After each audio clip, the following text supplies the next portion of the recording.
Hello दोस्तों, IAS Hindi notes YouTube channel एक बार फिर से आप सभी का स्वागत है। दोस्तों, आज हम भौतिक से संबंधित एक और नया टॉपिक लेकर आए हैं जिसका नाम है दोस्तों प्रकाश। तो दोस्तों, आज हम प्रकाश से संबंधित कुछ महत्वपूर्ण प्रश्नों पर चर्चा करेंगे। तो चलिए दोस्तों स्टार्ट करते हैं। आज का हमारा पहला क्वेश्चन है दोस्तों, प्रकाश वर्ष एक इकाई है। आपके ऑप्शन ए चाल की, ऑप्शन बी दूरी की, ऑप्शन सी समय की, ऑप्शन सी त्वरण की या ऑप्शन ई वेग की। दोस्तों, आप इसका जवाब हमें कमेंट बॉक्स में देते हुए जरूर जाइएगा। तो चलिए दोस्तों, इसका हम सही जवाब जान लेते हैं। इसका सही जवाब दोस्तों हो जाएगा ऑप्शन बी दूरी की। तो दोस्तों, जो प्रकाश वर्ष है वो दूरी की इकाई है। तो चलिए दोस्तों हम आगे बढ़ते हैं। हमारा अगला क्वेश्चन है दोस्तों, प्रकाश का रंग निर्भर करता है। आपके ऑप्शन ए आवृत्ति पर, ऑप्शन बी तीव्रता पर, ऑप्शन डी तरंग दैर्ध्य पर या ऑप्शन डी उपयुक्त में से कोई नहीं। तो चलिए दोस्तों इसका सही जवाब जान लेते हैं। इसका सही जवाब होगा दोस्तों वो हो जाएगा ऑप्शन सी, अर्थात दोस्तों जो प्रकाश का रंग है वो तरंग दैर्ध्य पर निर्भर करता है। तो चलिए दोस्तों हम आगे बढ़ते हैं। हमारा अगला क्वेश्चन है दोस्तों, सूर्य के प्रकाश को धरती के सतह तक पहुंचने में लगने वाला समय है लगभग। आपके option A 4.2 second, option B 4.8 second, option C 8.5 minute या ऑप्शन डी 3.6 घंटे। तो चलिए दोस्तों इसका सही जवाब जान लेते हैं। इसका जो सही जवाब है दोस्तों हो जाएगा ऑप्शन सी, अर्थात दोस्तों जो सूर्य के प्रकाश को धरती की सतह तक पहुंचने में 8.5 मिनट का समय लगता है। तो चलिए दोस्तों आगे बढ़ते हैं। हमारा अगला क्वेश्चन है दोस्तों, प्रकाश का वेग अधिकतम होता है।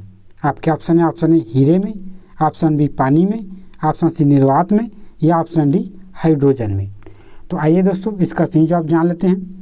इसका जो सही जवाब है दोस्तों वो हो जाएगा ऑप्शन सी, अर्थात दोस्तों जो प्रकाश का वेग है वो अधिकतम होता है निर्वात में। तो चलिए दोस्तों हम आगे बढ़ते हैं। हमारा अगला क्वेश्चन है दोस्तों, प्रकाश की गति किसके बीच से जाते हुए न्यूनतम या कम होगी। आपके ऑप्शन ए कांच, ऑप्शन बी निर्वात, ऑप्शन सी जल या ऑप्शन डी वायु। तो चलिए दोस्तों इसका सही जवाब जान लेते हैं। इसका जो सही जवाब होगा दोस्तों वो हो जाएगा ऑप्शन ए कांच में। तो दोस्तों कांच में दोस्तों प्रकाश की गति की जो है क्या हो जाएगी, न्यूनतम हो जाएगी। तो चलिए दोस्तों हम आगे बढ़ते हैं। हमारा अगला क्वेश्चन है दोस्तों, प्रकाश सीधी रेखा में चलता है ऐसा प्रतीत होता है, इसका कारण क्या है। आपके ऑप्शन है यह छोटे कणों से बना होता है, ऑप्शन बी प्रकाश का वेग बहुत अधिक होता है, ऑप्शन सी प्रकाश का तरंगदैर्ध्य बहुत छोटा होता है या ऑप्शन डी प्रकाश अपने चारों ओर से परावर्तित होता है। तो चलिए दोस्तों इसका सही जवाब जान लेते हैं। इसका सही जवाब होगा दोस्तों हो जाएगा ऑप्शन सी, अर्थात दोस्तों जो प्रकाश है वो हमें सीधी रेखा में चलता हुआ इसलिए प्रतीत होता है क्योंकि दोस्तों प्रकाश का तरंगदैर्ध्य बहुत छोटा होता है। तो चलिए दोस्तों हम आगे बढ़ते हैं। हमारा अगला क्वेश्चन है दोस्तों, प्रकाश तरंगों के वायु से कांच में जाने पर जो चर या वेरिएबल प्रभावित होता है वे है। आपके ऑप्शन है तरंगदैर्ध्य, आवृत्ति और वेग, ऑप्शन बी वेग और आवृत्ति, ऑप्शन सी तरंगदैर्ध्य और आवृत्ति या ऑप्शन डी तरंगदैर्ध्य और वेग। तो चलिए दोस्तों इसका सही जवाब जान लेते हैं। इसका सही जवाब होगा दोस्तों हो जाएगा ऑप्शन डी, अर्थात दोस्तों जो प्रकाश के तरंग में वायु से कांच में जाने पर जो प्रभावित होता है वो प्रकाश का जो तरंगदैर्ध्य और वेग होता है। तो चलिए दोस्तों हम आगे बढ़ते हैं। हमारा अगला क्वेश्चन है दोस्तों, जब प्रकाश एक माध्यम से दूसरे माध्यम में गुजरता है तो वह भौतिक राशि में जो परिवर्तित नहीं होता है तो क्या है। आपके ऑप्शन है वेग, ऑप्शन बी तरंगदैर्ध्य, ऑप्शन सी आवृत्ति या ऑप्शन डी अपवर्तनांक। तो चलिए दोस्तों इसका सही जवाब देख लेते हैं। इसका सही जवाब दोस्तों वो हो जाएगा ऑप्शन सी आवृत्ति। तो दोस्तों जब भी प्रकाश एक माध्यम से दूसरे माध्यम में गुजरता है तो आवृत्ति में कोई परिवर्तन नहीं होता है। तो चलिए दोस्तों हम आगे बढ़ते हैं। हमारा अगला क्वेश्चन है दोस्तों, जब प्रकाश एक माध्यम से दूसरे माध्यम में प्रवेश करता है तो अपने मार्ग से विचलित हो जाता है, तो इसे हम क्या कहते हैं? आपके ऑप्शन है परावर्तन, ऑप्शन बी अपवर्तन, ऑप्शन सी विक्षेपण या ऑप्शन डी विचलन। तो चलिए दोस्तों इसका सही जवाब जान लेते हैं। इसका सही जवाब हो जाएगा ऑप्शन बी अपवर्तन। तो दोस्तों जब भी प्रकाश एक माध्यम से दूसरे माध्यम में प्रवेश करता है तो अपने मार्ग से कुछ विचलित हो जाती है, इसे दोस्तों प्रकाश का अपवर्तन कहते हैं। तो चलिए दोस्तों हम अगले क्वेश्चन की तरफ बढ़ते हैं। हमारा अगला क्वेश्चन है दोस्तों, जब प्रकाश की किरण वायु से कांच के गुटके में प्रवेश करती है तो आपके ऑप्शन है उसकी तरंग दैर्घ्य घटती है, ऑप्शन बी उसकी तरंग दैर्घ्य बढ़ती है, ऑप्शन सी उसकी आवृत्ति घटती है या ऑप्शन डी उसकी आवृत्ति बढ़ती है। तो आइए दोस्तों इसका सही जवाब देख लेते हैं। इसका जो सही जवाब है हो जाएगा ऑप्शन ए, अर्थात दोस्तों जब भी प्रकाश की किरण वायु से कांच के गुटके में प्रवेश करती हैं तो जो उसका तरंग दैर्घ्य है दोस्तों वो घट जाती है। तो चलिए दोस्तों इसके बारे में कुछ जानकारी देख लेते हैं। तो दोस्तों जब भी प्रकाश की किरण वायु से कांच के गुटके में प्रवेश करती है तो उसकी आवृत्ति परिवर्तित तो नहीं होता है, जबकि प्रकाश का वेग और तरंग दैर्घ्य में कमी आ जाती है। तो चलिए दोस्तों हम आगे बढ़ते हैं। हमारा अगला क्वेश्चन है दोस्तों, दो समांतर समतल दर्पणों के बीच यदि एक वस्तु की जो प्रतिबिंबों की संख्या क्या होगी? आपके ऑप्शन है 0, ऑप्शन बी 1, ऑप्शन सी 2 या ऑप्शन डी अनंत। तो चलिए दोस्तों इसका सही जवाब जान लेते हैं। इसका सही जवाब होगा दोस्तों हो जाएगा ऑप्शन डी अनंत। तो दोस्तों जब भी दो समांतर दर्पणों के बीच यदि कोई वस्तु रखेंगे तो जो उसके प्रतिबिंब बनेंगे वो अनंत बनेंगे। तो चलिए दोस्तों हम आगे बढ़ते हैं। हमारा अगला क्वेश्चन है दोस्तों, यदि दो दर्पणों के मध्य 90 डिग्री का कोण हो तो प्रतिबिंबों की संख्या होगी। आपके ऑप्शन है 4, ऑप्शन बी 3, ऑप्शन सी 2 या ऑप्शन डी 1। तो आइए दोस्तों इसका सही जवाब देख लेते हैं। इसका जो सही जवाब है दोस्तों वो हो जाएगा ऑप्शन बी, अर्थात दोस्तों यदि दो दर्पणों के मध्य 90 डिग्री का कोण हो तो प्रतिबिंबों की संख्या 3 होगी।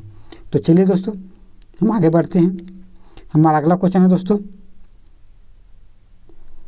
एक वस्तु दो समतल दर्पणों के मध्य रखा जाता है, यदि दोनों दर्पणों के मध्य कोण 45 डिग्री का हो तो प्रतिबिंबों की संख्या क्या होगी? आपके ऑप्शन है 5, ऑप्शन बी 8, ऑप्शन सी 7 या ऑप्शन डी 3। तो चलिए दोस्तों इसका सही जवाब जान लेते हैं। इसका जो सही जवाब है दोस्तों वो हो जाएगा ऑप्शन सी, अर्थात दोस्तों 7। तो दोस्तों यदि दोस्तों दो समतलों दर्पणों के बीच जो यदि कोई वस्तु रखी जाती है तो उसमें प्रतिबिंब अनंत हो जाएगा, लेकिन यदि उसे हम 90 डिग्री में रख देंगे तो दोस्तों उसमें जो उसके मध्य जो प्रतिबिंब बनेंगे वो बनेंगे दोस्तों 3।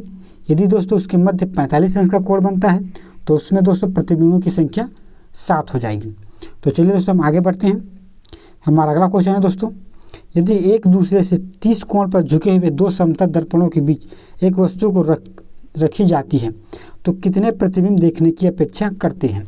आपके ऑप्शन है 10, ऑप्शन बी 11, ऑप्शन सी 12 और ऑप्शन डी 13। तो चलिए दोस्तों इसका सही जवाब जान लेते हैं। इसका जो सही जवाब होगा दोस्तों वो हो जाएगा ऑप्शन बी 11। तो दोस्तों यदि हम दो समतल दर्पण के बीच यदि कोई वस्तु को रखें तो उसमें प्रतिबिंब की जो संख्या होगी दोस्तों वो अनंत हो जाएगी। यदि हम दो समतल दर्पण को यदि हम 90 डिग्री में रखेंगे तो क्या हो जाएगा दोस्तों, जो प्रतिबिंब की संख्या वो 3 हो जाएगी। यदि दोस्तों दो समतल दर्पण को यदि हम 45 डिग्री कोण पर रखेंगे तो दोस्तों 45 कोण के बीच यदि कोई वस्तु रखेंगे तो उसके प्रतिबिंब की संख्या हो जाएगी दोस्तों 7। और यदि हम 30 डिग्री कोण पर झुके हुए दो समतल दर्पणों के बीच यदि किसी वस्तु को रखेंगे तो उसमें प्रतिबिंबों की संख्या हो जाएगी दोस्तों वो हो जाएगी 11। तो दोस्तों ये कुछ महत्वपूर्ण जानकारी है, आप जरूर याद रखिएगा। तो चलिए दोस्तों हम आगे बढ़ते हैं। हमारा अगला क्वेश्चन है दोस्तों, जब प्रकाश की किरण सघन माध्यम से विरल माध्यम में गमन करती है तो आपके ऑप्शन है चाल बढ़ जाती है तथा अभिलंब की ओर दूर हट जाती है। ऑप्शन बी इसकी चाल बढ़ जाती है तथा अभिलंब की ओर झुक जाती है। ऑप्शन सी इसकी चाल घट जाती है वो अभिलंब से दूर हट जाती है। ऑप्शन डी इसकी चाल घट जाती है और अभिलंब की ओर झुक जाती है। तो चलिए दोस्तों इसका सही जवाब जान लेते हैं। इसका सही जवाब हो जाएगा ऑप्शन ए। अर्थात दोस्तों जब भी प्रकाश की किरण सघन माध्यम से विरल माध्यम की ओर गति करती है तो उसकी चाल बढ़ जाती है तथा वो अभिलंब से दूर हट जाती है। तो चलिए दोस्तों हम आगे बढ़ते हैं। हमारा अगला क्वेश्चन है दोस्तों, सफ़ेद प्रकाश के रंग। सफ़ेद प्रकाश में उपस्थित निम्नलिखित रंगों में से कौन सा रंग शीशा में प्रिज्म द्वारा सबसे कम विचलित होती है? आपके ऑप्शन है, ऑप्शन ए हरा, ऑप्शन बी लाल, ऑप्शन सी बैंगनी या ऑप्शन डी नारंगी। तो चलिए दोस्तों इसका सही जवाब जान लेते हैं। इसका सही जवाब हो जाएगा ऑप्शन बी लाल रंग।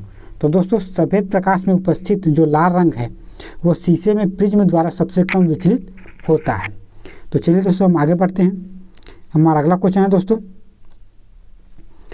अंतरिक्ष यात्री को आकाश का रंग दिखाई देता है। आपके ऑप्शन है, ऑप्शन ए नीला, ऑप्शन बी सफ़ेद, ऑप्शन सी काला या ऑप्शन डी लाल। तो आइए दोस्तों इसका सही जवाब जान लेते हैं। इसका जो सही जवाब है वो हो जाएगा ऑप्शन सी काला। तो दोस्तों जो अंतरिक्ष में जो है अंतरिक्ष यात्री को जो आकाश जो है दोस्तों वो काला दिखाई देता है। तो दोस्तों आइए इसके बारे में कुछ तथ्य देख लेते हैं। तो दोस्तों जो प्रकीर्णन के माध्यम न होने के कारण दोस्तों जो अंतरिक्ष यात्री को आकाश जो है काला दिखाई देता है। तो चलिए दोस्तों हम आगे बढ़ते हैं। हमारा अगला क्वेश्चन है दोस्तों, प्रकाश सजावट तथा विज्ञापन के लिए विसर्जन नलिकाओं में प्रयुक्त होने वाली गैस है। आपके ऑप्शन है, option A carbon dioxide, option B ammonia, option C sulphur dioxide या ऑप्शन डी नियॉन। तो आइए दोस्तों इसका सही जवाब जानते हैं। इसका सही जवाब दोस्तों हो जाएगा ऑप्शन डी, अर्थात दोस्तों नियॉन। तो दोस्तों नियॉन है वो प्रकाश सजावट तथा विज्ञापन के लिए जो विसर्जन नलिका में प्रभावित किया जाता है। तो चलिए दोस्तों हम आगे बढ़ते हैं। हमारा अगला क्वेश्चन है दोस्तों, साबुन के पतले झाग में चमकदार रंगों का बनना किस परिघटना का परिणाम है? आपके ऑप्शन है, ऑप्शन ए बहुलित परावर्तन और व्यतिकरण, ऑप्शन बी बहुलित अपवर्तन और परिक्षेपण या ऑप्शन सी विवर्तन और परिक्षेपण या ऑप्शन डी ध्रुवण और व्यतिकरण। तो चलिए दोस्तों इसका सही जवाब जान लेते हैं। इसका सही जवाब है हो जाएगा ऑप्शन ए, अर्थात दोस्तों जो साबुन के पतले झाग में चमकदार रंगों का बनना वो बहुलित परावर्तन और व्यतिकरण का कारण है। तो चलिए दोस्तों हम आगे बढ़ते हैं। हमारा अगला क्वेश्चन है दोस्तों, पूर्ण आंतरिक परावर्तन होता है जब प्रकाश जाता है।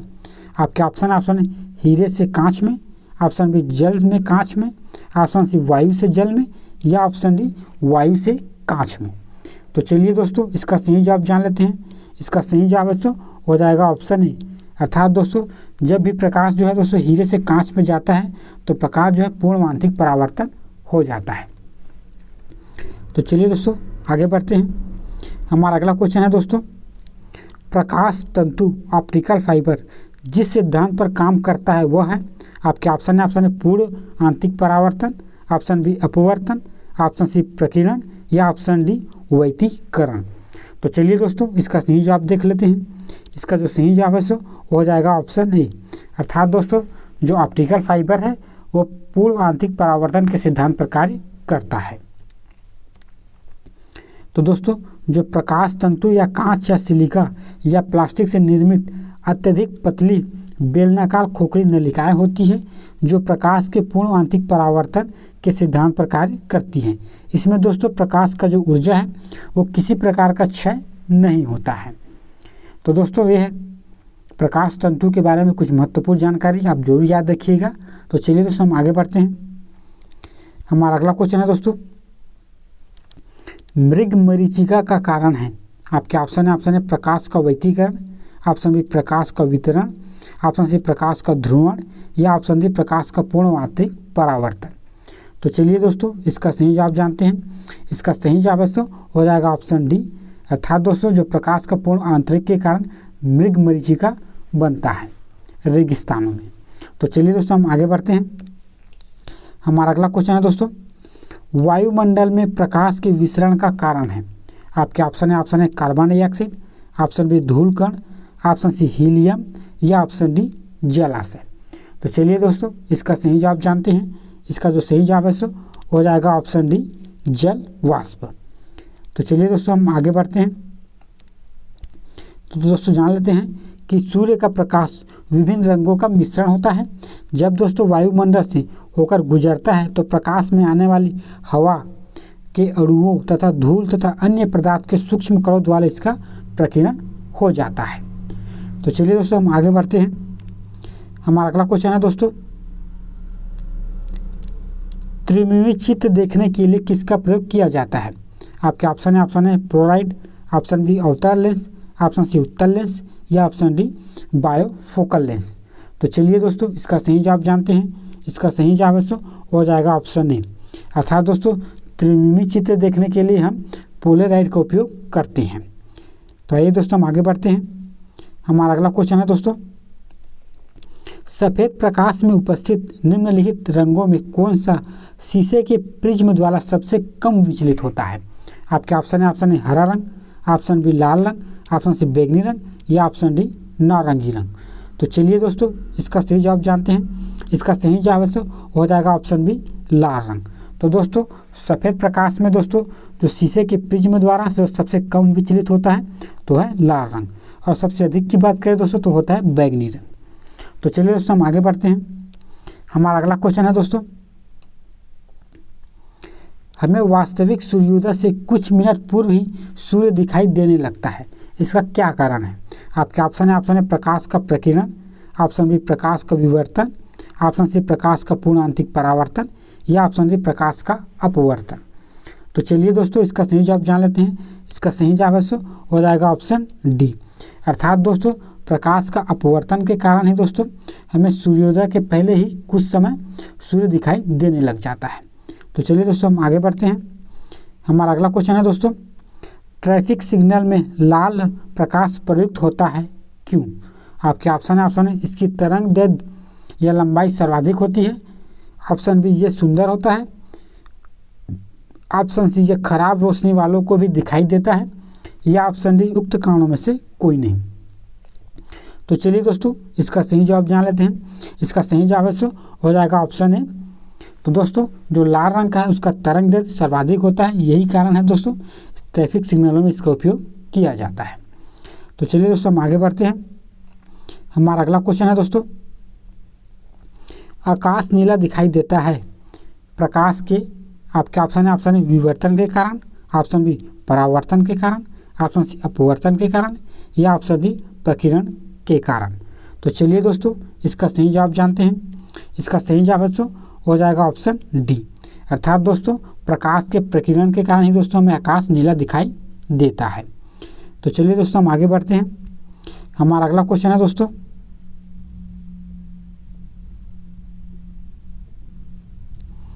हमें हरी घास का रंग हरा दिखाई देता है, इसके क्या कारण है?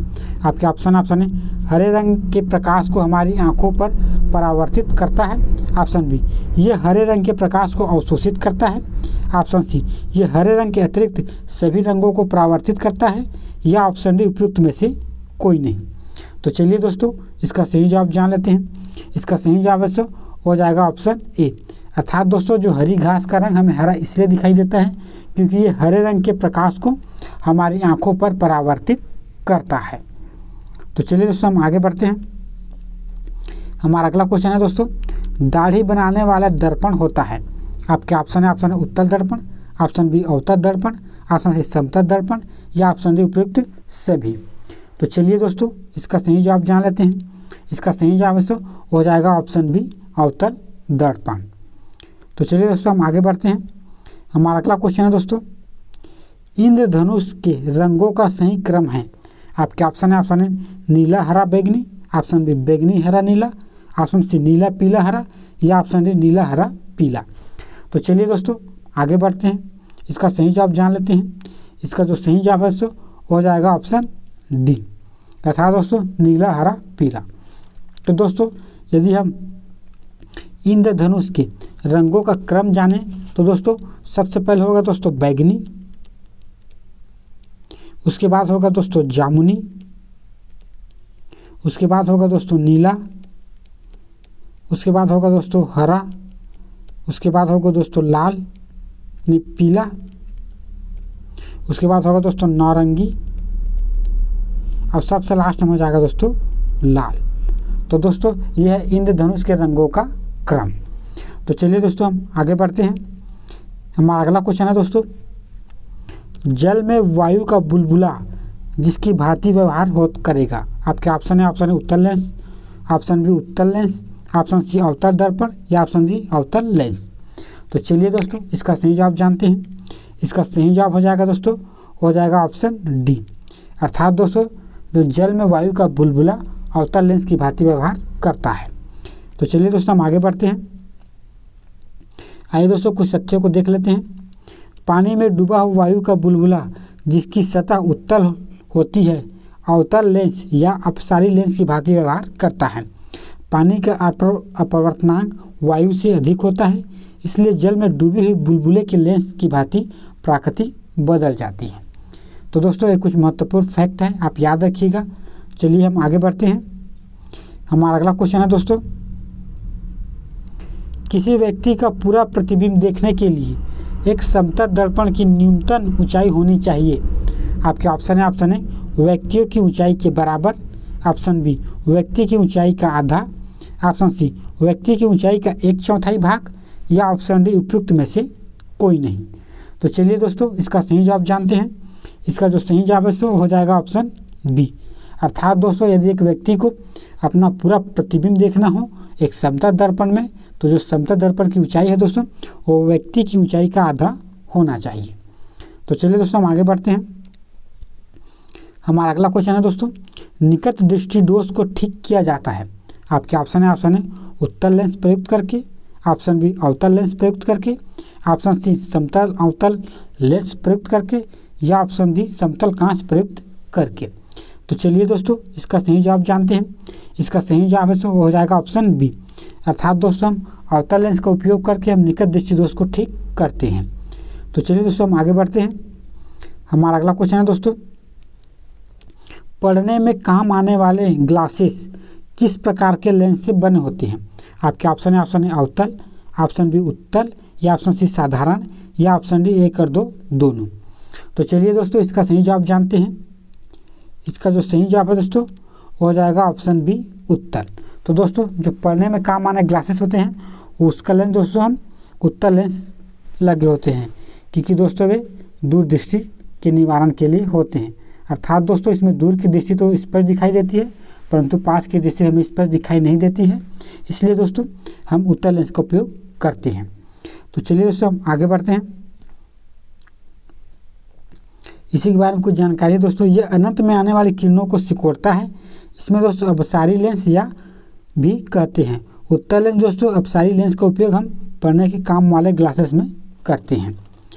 हमारा अगला क्वेश्चन है दोस्तों, स्पष्ट दृष्टि की न्यूनतम दूरी होती है सेंटीमीटर में आपको बताने हैं। आपके ऑप्शन है, ऑप्शन है 25 centimetre, option B 5 centimetre, option C 75 centimetre या ऑप्शन डी 100 सेंटीमीटर। तो आइए दोस्तों इसका सही जवाब जान लेते हैं। इसका सही जवाब है हो जाएगा ऑप्शन है 25 सेंटीमीटर। तो चलिए दोस्तों हम आगे बढ़ते हैं। हमारा अगला क्वेश्चन है दोस्तों, आँख के लेंस का फोकल दूरी किसके कार्य से परावर्तित होता है। आपके ऑप्शन है, ऑप्शन ए पुतली, option B retina, option C ciliary मांसपेशियाँ या ऑप्शन डी आइरिस। तो चलिए दोस्तों इसका सही जवाब जानते हैं। इसका जो सही जवाब है सो हो जाएगा ऑप्शन सी, अर्थात दोस्तों जो आंखों के लेंस का जो फोकस दूरी वो सिलियाई मांसपेशियाँ के कार्य से परावर्तित होता है। तो चलिए दोस्तों हम आगे बढ़ते हैं। हमारा अगला क्वेश्चन है दोस्तों, प्रकाश मनुष्य की आँख में किसी वस्तु का प्रतिबिंब जिस भाग पर बनता है वह है। आपके ऑप्शन है, ऑप्शन स्वच्छ मंडल, ऑप्शन बी परितालिका, ऑप्शन सी पुतली या ऑप्शन डी दृष्टि पटल। तो चलिए दोस्तों इसका सही जवाब जान लेते हैं। इसका सही जवाब है हो जाएगा ऑप्शन डी दृष्टि पटल। तो दोस्तों मनुष्य की आँख पर दृष्टि पटल पर जो है दोस्तों वस्तु का प्रतिबिंब पड़ता है या बनता है। तो चलिए दोस्तों हम आगे बढ़ते हैं। हमारा अगला क्वेश्चन है दोस्तों, किसी वस्तु का प्रतिबिंब मनुष्य की आँखों में कहाँ बनता है। आपके ऑप्शन है, option A cornea, option B iris, option C pupil या ऑप्शन डी रेटिना। तो चलिए दोस्तों इसका सही जवाब जान लेते हैं। इसका जो सही जवाब है हो जाएगा ऑप्शन डी रेटिना में। तो दोस्तों किसी भी वस्तु का प्रतिबिंब मनुष्य की आंख पर रेटिना पर बनता है। तो चलिए दोस्तों आगे बढ़ते हैं।